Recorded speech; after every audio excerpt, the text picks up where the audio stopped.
if I had $100 billion, why should I invest in a movement for solely publicly financed elections? If you had $100 billion? If I was rich like the Koch brothers, yeah. Because you understand that greed is not the end all in life. That you understand that if you're the Koch brothers with $75 billion, that's kind of enough to get by. You really don't need more.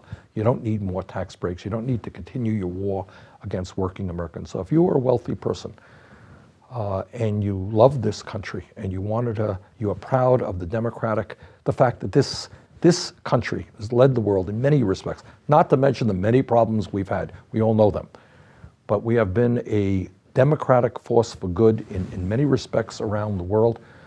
And if you believe in the virtues of democracy and the desire to see people participate in the political process and young people getting excited about living in a democracy, then you want to play an important role in helping us defeat Citizens United and move to public funding. To the people who have this much money, do they believe this? A few do, most don't.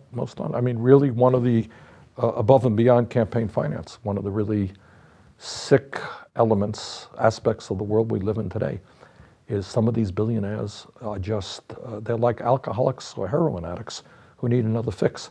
I mean, it is literally, I mean this sincerely. You know, I grew up in a family that never had any money, but it is hard for me to understand how somebody who is worth $1 billion just needs that next billion and needs to fight so hard to break unions or not increase the minimum wage. I mean, if you had $1 billion, really, why do you have to stay up nights worrying about your next billion? Why do you have to? Well, the fear is that if they give a little, then they're going to give a lot later on. The dam is going to break, and everyone in the society is afraid of becoming impoverished. Well, you know what? If you got $1 billion, you can give a little. You can give a little. It ain't going to hurt you. But there's this irrational fear that takes over, right? Yeah, I don't think so. I'm not defending this view. I don't think so. I honestly don't.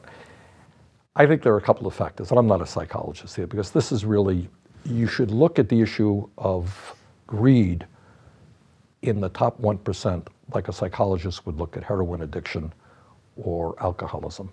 And that is the need to have more and more and more in an uncontrollable way. You can't control yourself.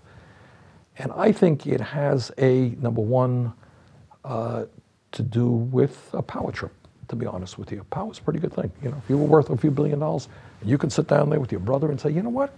We're going to elect that governor, and we're going to elect that senator. You know what? We got a shot to elect the president of the United States. Hey, Mom would feel pretty good about this. Just a couple of us sitting here around the kitchen table. So power is a huge, I think, incentive for these guys. You know, it's not just the more money, it is the power that goes with that money.